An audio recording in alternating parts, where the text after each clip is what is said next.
We are going to move on to the next and final topic here on the show.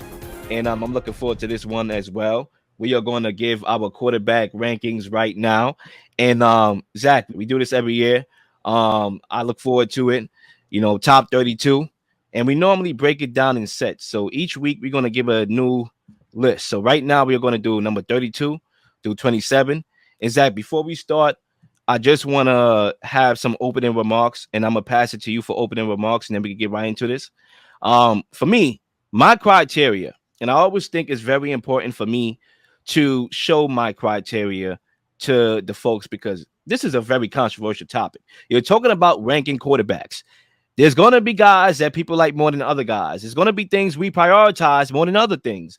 So I'm gonna tell you my criteria, which is number one, projected to start, right? Or predicted to at least play 60% of your games. So, yes, obviously starting is going to matter, but if you don't start, but you're going to play at least 60% of the games, I'm going to rank you here on this list. I'm actually projecting you into next season. So it's kind of like what have you done so far, but also what I think you're going to do next year, right? So all that is taken in consideration. Zach, if you want to tell people how you came up with your list and kind of, start off with some opening remarks and we can get into this thing by all means. Absolutely, Will. And I think you made a good point about this overall just being a very controversial topic. We know it's early July. The NFL season is getting started in a few months. The NBA season is over. And what better idea and segment to do than a list of ranking the 32 guys that play the most important position in all of sports? And with that, like there's going to be some controversy right off the bat. I love it. For my criteria, it's pretty simple. I think for me, I really prioritize just a mixture of your overall resume, like what you've done to this point.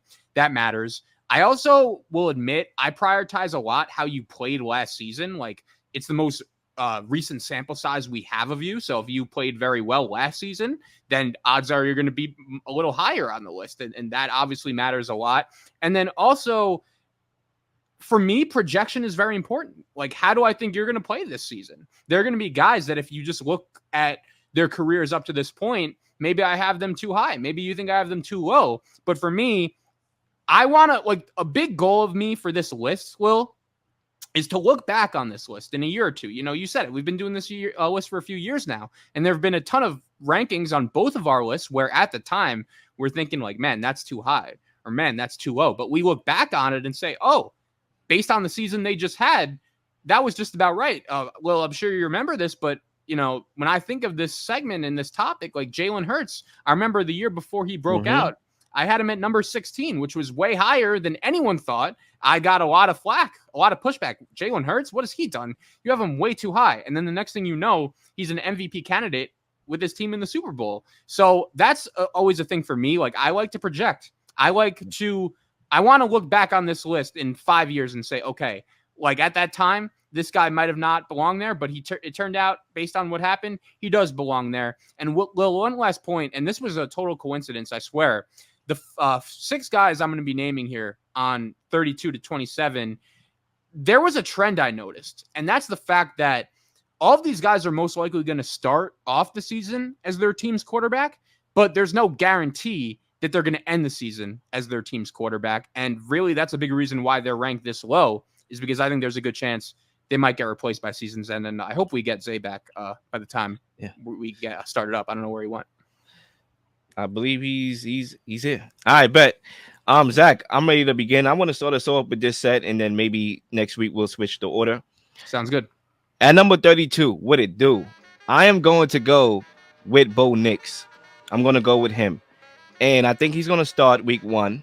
I do. I don't think Sean Payton invested a highly, anticipated pick to have him right on the bench for a year. I think he's going to start week 1. I think Sean Payton is a very interesting coach in the sense that for the majority of his coaching career, he has had quarterback stability with Drew Brees, and he was able to win playoff games and win a Super Bowl. And obviously, him retiring, coming back, and coaching a guy like Russell Wilson, it brought its challenges because he's clearly on a decline, Russell Wilson there, and he's really one-dimensional. All he does is throw goal balls up the sideline because he can't see over his linemen. So you're basically kind of handicapped as far as your creative ability to maximize the things that Russell Wilson could do and the calls of your plays that you can call, because your guy is very one-dimensional. You have to want a specific offense with Wilson. I think what Sean Payton wants is a guy that can process what he's seeing on all three levels of the field, okay, smartly, intelligently, and also throw the ball accurately. Something that reminds me of, ironically, Drew Brees. And I think for me, when you look at Bo Nix and his strength, it's processing, the ability to process. Now, Lil, what does that even mean? Is you get a play, you exercise a play, and you see at the line of scrimmage how the defense is going to react to that play and how they line up, and you make the adjustments and you make the right play. Being able to see and read what's happening and deliver the ball. That's a very good thing to have, in today's game, especially when you look at Bo Nix's strength, which is the short passing game, because unlike Russell Wilson, he literally does not throw short passes in the middle of the field. That's very important in today's modern game, his strengths, because a lot of people talk about, deep ball. Yeah, he's mainly a short passing guy, but this is a short passing league now because of the way how the defenses around the league adjusted to Kansas City, and they are high octane explosive offense, which is now conservative and methodically moved down the field. I think his skill set actually coincides with today's modern game and how defense is willing to, how you're able to take what the defense is giving you. That's how you win games. And so I think Sean Payton has a golden opportunity to show us and remind us that he is the quarterback guru. Russell Wilson didn't have a bad year last year. 26 touchdowns, 8 interceptions. Very pedestrian, but not the year he had before. Let's see the magic that he works with Bo Nix, who started 61 games in college. That's a lot of experience. I'm going with him, number 32. At number 31, I am going to go with Jacoby Brissett. Now, let's make one thing clear, folks. Jacoby ain't Kobe, okay? Jacoby ain't Kobe. This guy's not talented, but he's a leader. And it's somebody that you want in your locker room. A very good locker room guy. And that's something that Drake May could benefit from. Folks, I don't think Drake May should see the field at all this year. And I don't think he will, because if you look at the Patriots organization right now, they still got to know what they got to do at left tackle. The wide receivers are abysmal. Kendrick Bourne, that's your ultimatum as the number one. Don't forget Juju. You got Juju, but I don't even think he's the number one anymore either. I'll take Kendrick Bourne over Juju. Okay, with all due respect, Mr. TikTok boy. Okay, and then you got your rookie coach in Jerod Mayo. Say it ain't so. Jerod Mayo, a rookie head coach. This is the worst situation known to man, to have a quarterback that is a rookie start week 1 or at all this season. He needs to get used to that bench. Okay, like Jordan Love did. He got used to the bench for a couple years, and then he came out and did his thing and let Jacoby Brissett be the guinea pig of a transition period in New England. I think I'm going to leave us with that. Number 31 is Jacoby Brissett. At number 30, I'm going to go with Gardner Minshew. Minshew Mania! Okay? Now, I do think the Raiders have a very perplexing quarterback plan right now. The most, obviously, you can argue, because of, not having that long-term answer to develop in. You have Aiden O'Connell and you have Minshew. Where is that Vikings type plan where you have a bridge quarterback and a rookie quarterback whom you're going to develop? Now, obviously, they looked out in free agency and the draft. But even with that perplexing plan at quarterback, they have an even more perplexing plan by hiring arguably the worst offensive coordinator hire in Luke Getsy. I don't like that hire at all. And I understand he's going to prioritize the running game, and that's what he's going to do. But we all know this guy's not really a good play caller. Now, as far as Minshew is concerned, one thing I like about his game is that he plays with a lot of moxie, and he wants to push the ball down the field. His best game last year was actually against the Browns. And remember, let's not forget, at one point, the Browns were playing like the best defense of all time at one point last year. I understand they started giving up a lot of yards, and we forgot about that. But he actually played them at that point when they were playing good like one of the greatest defenses of all time. And his ability to scramble and extend drives actually gave them fits in that game. And that was the best game of his season last year, you can argue. And he almost got them to the playoffs. But going from Stain Steichen to Luke Getsy is like going from heaven to hell. Like it's a drop off, clearly. So I don't think he's going to be anywhere at the top of the quarterback list. I do like the pickup of the kid from Georgia, the tight end Brock Bowers. But guess what? Minshew don't have no superpowers. He's going to be at number 30. At number 29, okay, we are going to go with Bryce Young.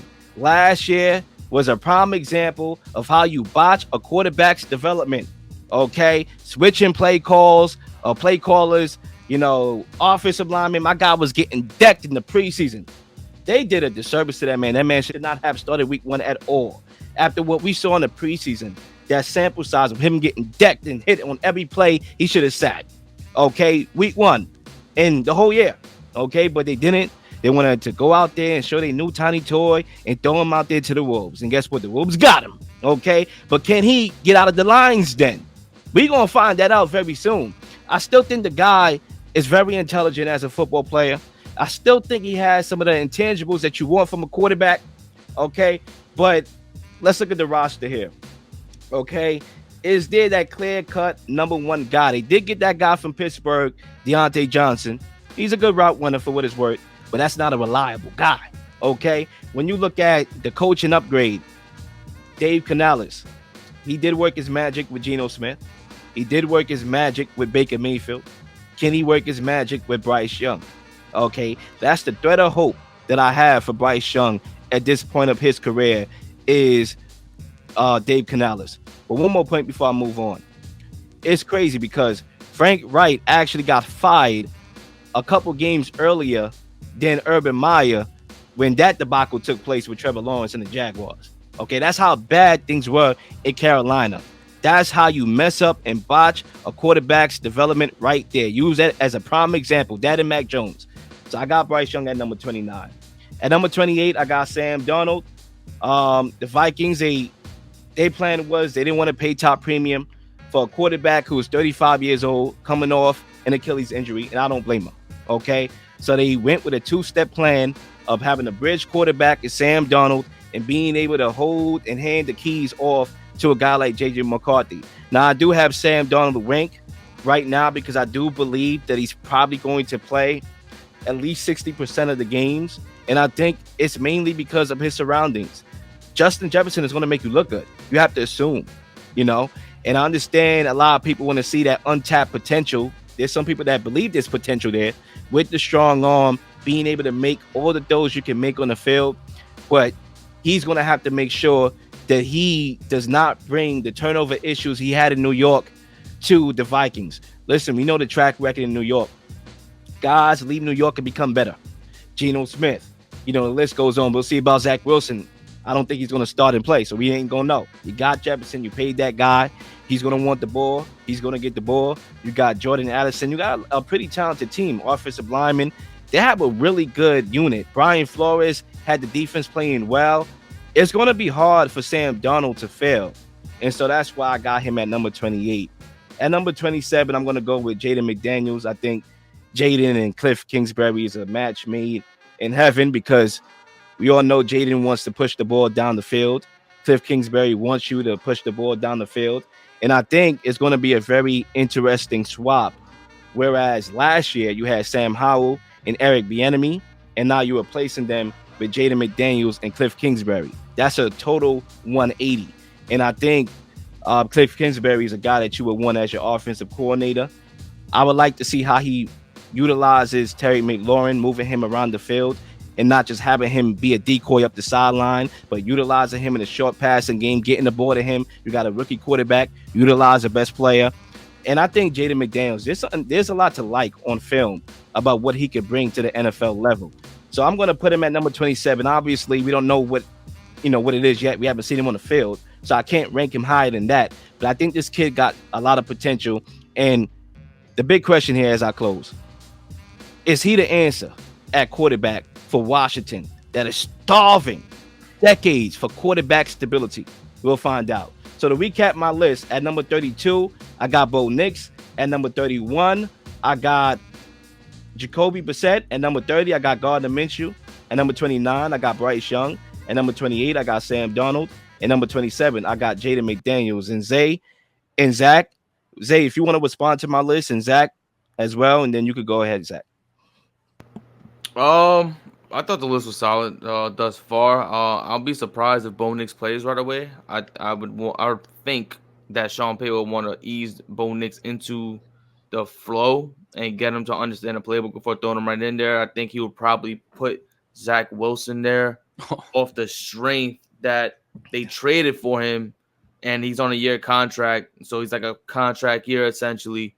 See what he got, and they will play him out just off the strength that they're not in a rush to compete this year. It's kind of like let's see what we got. So they're gonna play Zach Wilson early on. It's probably not gonna work out at all, but they'll use him and just see what they have. And I think Sean Payton has done that with multiple times in his career, where he just kind of plugs and plays these quarterbacks to see what they have, knowing that he's grooming Bo Nix to be the quarterback for that franchise. I think everyone else. Also Darnold. It's gonna be tough because I've been hearing some good things about JJ. I ain't gonna lie, people have been talking highly about JJ in training camp, but that's training camp. I know Sam Darnold's a gunslinger. I think this is the opportunity he absolutely needs to show he belongs in this football league. I don't know if he's gonna be in his range. He might be a little higher because of who he has in his receiving core. Jettas, Addison. They have Hawkinson down the line later in the season. So he has a lot of weapons in Minnesota that might make his numbers look really good. So I think that's something to keep account as well. But I do like the list so far. I think it could play out exactly the way you said it. One more point I want to make about Sam Darnold, because let's not forget, and I'm going to use this interesting comparison. Baker Mayfield, he gets kicked out of Cleveland. Cleveland is like, listen, you're holding us back from winning the championship. And Baker Mayfield goes, he links with Sean McVay. He learns under Sean McVay. Yeah, he played when we got there, but he learned under Sean McVay for a little bit. And then he goes and he joins Tampa and he progresses. Can that be the same thing for a guy like Sam Darnold, who linked up with Kyle Shanahan, another quarterback guru, and sat for a whole year? And can he take what he learned and apply it here in Minnesota? We'll see. Yeah, well, a lot of the same names. I just wanted to say, though, I think you got confused. Jaden McDaniels is a forward for the Timberwolves. He was just getting buckets in I always say that name, bro. Always. No, I knew you meant Jaden Daniels. I just wanted to point. It's easy, definitely very easy to get confused. And we had a lot of the same names. I will just say off the bat, Zay, Bo Nix is starting right away, bro. He's 24. Like, how much longer could you wait with this guy? So I do expect him to play in the NFL. Yeah, that's what I'm saying. Like NFL experience versus a guy who's coming in the league. That's the only reason. But All right. Without further ado, I might as well get into my list, and I'll start right where we left off. I agree with Will. I'm gonna have Bo Nix at number 32 as well. And he's a fascinating player to me because he played 5 years in college between two schools, Auburn and Oregon. And I remember when he got to Auburn, he had very high expectations because he was a 5-star recruit. He was supposed to be the savior of the program. His dad played at Auburn and was very good as a quarterback there. But things just never worked out. He couldn't live up to the hype. And you could argue that he was just in a brutal spot there at Auburn. Expectations were too high. But then he transfers to Oregon, and he was unreal during his 2 seasons there. Nix easily could have won the Heisman last year, I think. I also think he played his way from like a guy that was about to be remembered as an all-time college bust to a first-round pick, and he deserves credit for that. I think transferring to Oregon was a great decision for him. But now he goes to Denver, and I really think that Denver was pretty desperate when they decided to draft him. I think taking him at number 14 was a reach, but they kind of had to do it because they needed a quarterback, and they just didn't have any draft capital to move up because of the Russell Wilson trade and because of the Sean Payton trade. I really think if Sean Payton had draft capital, they would have made a move to trade up for J.J. McCarthy or Drake May or Jaden Daniels. But they ended up with Nix, and I am issuing a challenge to Sean Payton, and that is to prove that he is still one of the elite coaches in this league. I think that he did about as good of a job as you could have asked with Russell Wilson last season. The fact that the Broncos went from a team that was giving up 70 points in one game to the Dolphins to a couple weeks later, they were in the midst of a 5-game winning streak. and right in the middle of the wild card race. Like, that was pretty impressive. But we knew pretty early on that the Sean Payton, Russell Wilson pairing, it was just never going to work long term. It was a square peg in a round hole situation. So I'm asking, can Sean Payton be the guy that actually develops Bo Nix into the Broncos franchise quarterback? We know how much turmoil this franchise has been in since Peyton Manning left at the quarterback position. And Lil, I remember it vividly, man. We were sitting pre-COVID in the Cortland, New York radio studios arguing about Sean Payton versus Andy Reid. Who is the better head coach? And I always said that I thought Sean Payton was a smidge overrated because he had a Hall of Fame quarterback in Drew Brees in the middle of his prime, totally healthy, and he only was able to get to one Super Bowl. If Sean Payton is really that elite coach we all think he is, I want to see him do something with Bo Nix, who I will have at number 32. At number 31, I'm going to go with the guy that Will did not mention in his list yet. I'm curious to see where he has this guy. But I'm going to go with Will Levis at number 31.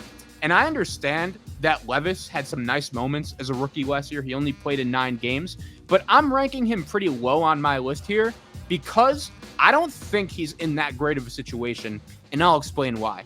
I totally understand that the Titans spent a lot of money this offseason.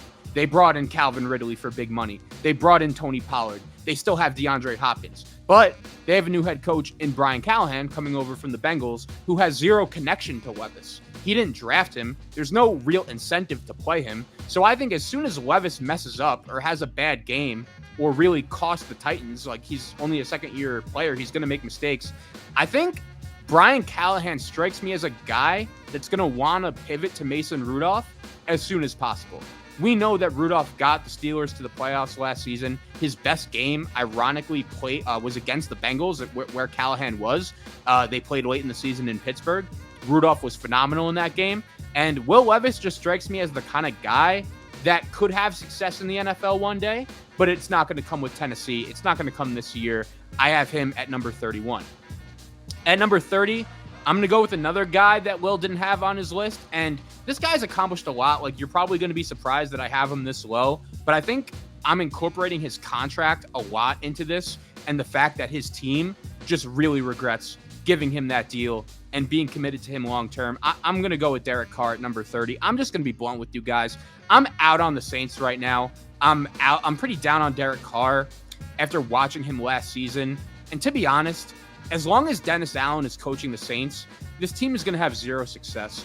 I thought Carr was pretty good as a Raider, and that was a situation where if it was better, Carr could have been a very good player in his prime years. But the Saints just made a massive mistake committing to him. This team just convinced themselves year after year after year that they were going to be able to compete after Drew Brees and Sean Payton left. And in reality, that just couldn't be any further from the truth. I think they really regret that decision right now. And there's a good chance that we could see the youngster Jake Haener from Fresno State play snaps this year. There's a good chance that we could see maybe even the rookie Spencer Rattler from South Carolina get some snaps this season because Carr is just not the long-term answer. I think there's a good chance Dennis Allen could get fired in season, like the first coach fired. I think the Saints are a disaster. I don't take them seriously. I have Derek Carr at number 30.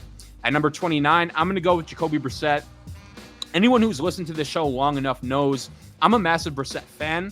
I think he did as good of a job as you could have asked him to do in Cleveland 2 years ago when he was starting games for Deshaun Watson, who was suspended at the time.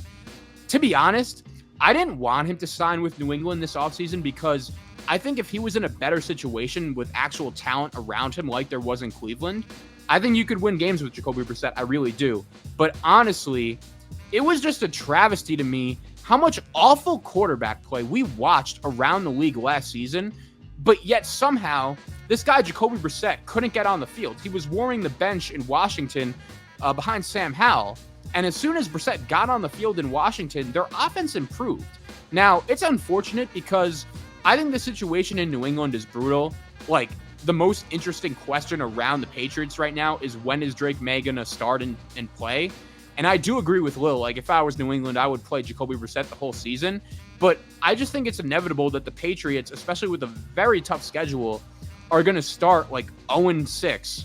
And you're going to have fans really clamoring for Drake May. And I wonder if a first-year head coach in Gerard Mayo is going to feel pressure. Like, all right, like maybe we just give the fans what they want and send May out there. And I think that would be awful for his development. And that's my scare with Drake May. And maybe, he gets hurt, God forbid. I'll die on the hill that New England should have waited and not drafted a quarterback this past season because the situation around May was so bad. And I like May. Like, we'll get to Daniels. I think Washington should have taken him. Well, I think we had a segment on this show before the draft, and we both agreed that May would have been the better pick for Washington. But I just think the situation is terrible. Again, it's the number one story around the Patriots right now is when is May going to start? Nonetheless, though, I'll have Brissett at number 29. And number 28, I'm going to keep this short because we have already spent a lot of time on this show talking about this guy. I'll go with Daniel Jones of the Giants. And again, I just think the Giants are fooling themselves trying to act like this guy is the quarterback of the future or that he has any chance to be, because he's not. But I will say, I do think there is an alternate simulation of events where Jones' career could have turned out differently in New York. I don't think all of his shortcomings in New York are necessarily his fault. He was overdrafted at number 6 coming into the league, and he was in an awful situation from the beginning. Not to mention, like, you go to the biggest media market in the league in New York, that's tough. And also, his number one weapon was Kenny Galladay, who was a massive bust. His first 2 coaches in the league were Pat Shurmur and Joe Judge. And the Giants, we know they haven't been able to figure out the offensive line. Jones showed he was capable of winning when he was in a good situation in Daboll's first season. But as soon as they paid him, it was clear that they just didn't have enough money to fix the holes around him. And that blew up in his face. So my point is that even though I do think this is going to be Daniel Jones' last year in New York, I do think there's a chance Drew Lock gets some playing time this season. But I do think Jones, like Levis, is a guy that could have success on another team one day. And even though I think he deserves some of the blame for his shortcomings in New York, I don't think he deserves all of them because the Giants haven't put him in a great situation since he was drafted. And I will end my list at number 27 with another guy Will did not mention on his list yet. I'm curious where he falls, but I'm going with Russell Wilson at number 27. I know if you look at his numbers last year, you see the stats. You see 26 touchdowns, 8 interceptions, 3,000 yards. If you would have just looked at those numbers, you would have thought that Russ had a really good season and that Steelers fans should be excited. But we actually watch the games, and we know that this guy is nowhere close to the guy that the Broncos traded for that we saw in Seattle. I still don't think it's a guarantee that he starts the entire season. And deep down, I still do expect to see Justin Fields starting sooner rather than later. Russell Wilson has zero equity to the Steelers franchise. They're only paying him $1 million. And as soon as he starts to lose games, as soon as he starts to not play well, there are going to be chance for Justin Fields to take over. I just wonder, does the Mike Tomlin contract extension change anything? Because I had to take on this Fields Russell Wilson competition a couple weeks ago for 99. And a lot of my reasoning for that take was I thought Tomlin was going to be under some pressure because if he doesn't win, I thought there was a chance he could lose his job. But now we know, like, he has a job for life. But we also know that the Steelers haven't won a playoff game since 2017. When Mike Tomlin realizes that Russell Wilson is not the answer, I'm curious how long does it take him to pull the plug and go to Justin Fields when both guys are on one-year deals. And it would be dumb for the Steelers to not at least see what they have with Justin Fields because he's still super young. We know he wasn't in a great situation in Chicago. And if they aren't winning games with Russell Wilson, which I don't think they will, I just don't understand the point of continuing to trot him out there. I also don't love the Russell Wilson fit with Arthur Smith. We know that Arthur Smith, the Steelers' new offensive coordinator, really likes to throw the ball in the middle of the field. And we saw in Denver, Russell Wilson can't do that. My last point, I don't love the Steelers' weapons. They don't have a number 2 wide receiver behind George Pickens. It's currently Van Jefferson, who just isn't good enough. And as long as the Steelers stick with Russell Wilson, like the longer he's playing quarterback, I think the odds increase that this year will be Mike Tomlin's first losing season in Pittsburgh. So he's going to have to make a real challenging decision in season. So to recap my list, I will go with Bo Nix at number 32, Will Levis at number 31, Derek Carr at number 30, Jacoby Brissett at number 29, Daniel Jones at number 28, and Russell Wilson at 27. Zay, you could go ahead.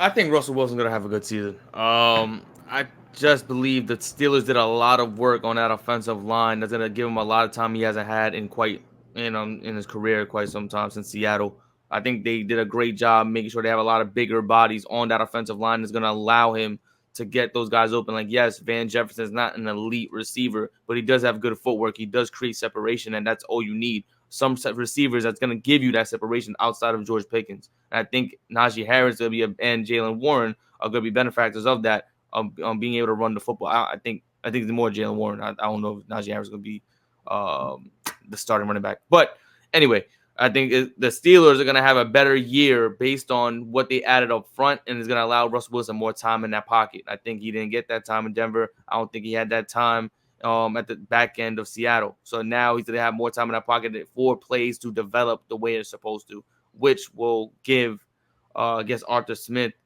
looking great, because I don't think he's that good myself, but he's going to look good when that offensive line is standing strong. But the list itself, I think it was interesting. I believe, if I'm not mistaken, Daniel Jones was 29th.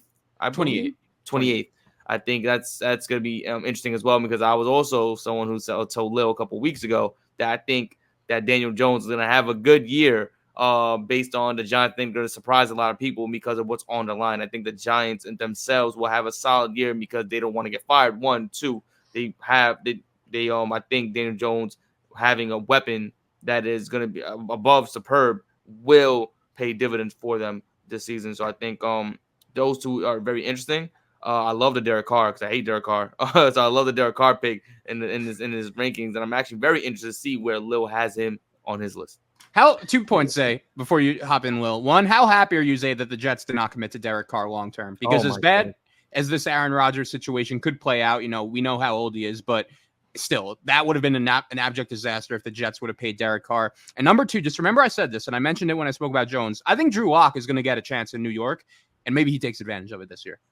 I mean, okay. Go ahead, Zay. No, Derek Carr. If we would have signed Derek Carr, we would have been less in the limelight than we are now. Because I think the whole entire reason why the Jets are in every headline is because of Aaron Rodgers, right? They're the focal point because Aaron Rodgers is there and their expectations. If Derek Carr was there, there would be no expectations for the Giants to just do anything.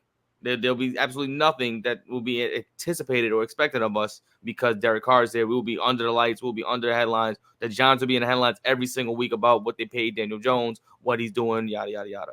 Also, Drew Lock. I'm interested to see what he winds up doing on the Giants because I think he could get that starting job around midseason. I think maybe he does some damage because he's a thrower. He likes to throw the football. So I think we'll be seeing a lot of magic and highlight plays if he was to play.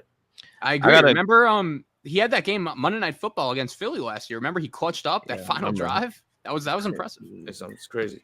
That's a very interesting dynamic of Daniel Jones and of oh my God, Drew Lock. Obviously, I'm gonna talk about Daniel Jones really soon. I don't have him today, but Zach, I have one question. This is my only question because pretty much we discussed everything we needed to. The main question that I have for you is mainly about the crafting of your list. How did you, because you had Derek Carr at 30, I believe. You had Daniel Jones at number 29? 28. Brissett at 29. Okay, so you had Daniel Jones 28 and Derek Carr 30. So let's take Daniel Jones and Derek Carr. How do you project them along with projecting rookie quarterbacks? Because I didn't hear Jaden Daniels on your list. So is it like, how do you go about like, okay, yeah, well, I don't think Daniel Jones is going to play the whole year because I think that's what you hinted at. And maybe the same thing is for Derek Carr. How do you go about projecting when that transition happens, but also projecting what you feel about a rookie quarterback whom we haven't seen already? Yeah, it's a good question, Will. And to be honest, like, I'm going to get to Daniels on my list pretty soon. And I know Zay's really high on him, Will. I know you said on the show before the draft that you wanted the Commanders to take May over Daniels, and I agreed. But I feel like I'm not as high on Daniels as consensus, which is interesting because I expected you, Will, like to have him a little bit higher. But again, you're not that high on him, so I guess I shouldn't be shocked. Well, you talking about Jaden Daniels? Yeah. It's not that I'm not high on Jaden Daniels. I think Jaden Daniels is possibly the answer that Washington needs, the quarterback of their future. It's just about managing my expectations for things I haven't seen already. Like, for example, I seen Daniel Jones win a playoff game. Now, I know he had a terrible year last year, and I know this year could possibly be continuing that rockiness, but I seen him win a playoff game. I haven't even seen Jaden Daniels on the field in the NFL yet. So I think that's why I asked that question of how do you balance, guys that you already know, like Derek Carr. You've seen Derek Carr. Did Derek Carr ever win a playoff game? No, but that is something that you could take in. But balancing you already knowing what you have and not knowing what you don't have yet. If that makes sense. Yeah, so off the bat, I think contract has a lot to do with it. Like Jaden Daniels, he's not making any money, and Washington is flexible. Like if he doesn't work out, like I know that's not something direct on the field, but that is a criteria for me in this list. The Giants, they're committed to their on contract wise, they still have Daniel Jones for 3 more years. Now, I think after this year, there's a good chance they could do what Denver did with Russell Wilson and just take the hit and move on. But again, I'm confident that Jaden Daniels, unless he gets hurt, which we hope he isn't, like I'm confident he's going to be the Commanders' quarterback for the entirety of the season. And I think the situation is all right. He's got weapons around him. He's got Cliff Kingsbury. But again, like the Giants with Jones, the injury. First of all, Daniel Jones is coming off a torn ACL. Like no one's mentioned that. Like I think that's important. Like who knows how that injury could affect him. And then with Derek Carr, I don't think the situation is that great either. I think his best days are behind him. And I just think if it would have worked out with New Orleans, which it was never going to, last year was going to be the year. And they're tied. Their hands are tied behind their back, man. They paid him a long-term big money deal, which just kills them. At least if Daniels doesn't work out for Washington, they can move off him rather quickly. So I hope that answered your question. But it answers it. I'm just down on the contract situation. It makes sense because of trying to get off of certain contracts, making that escape plan like Russell Wilson, for example, last year, escaping that. So that does make sense. Business. All right, Zach, I'm ready to move on. Please like and subscribe for all the up-to-date content. You've been slinging shows left and right, slinging content left and right. Please don't miss anything. If you do, like, subscribe, leave a comment, leave a question, something you may want to answer, something you may have. All ideas are great ideas. Nothing's a dumb question.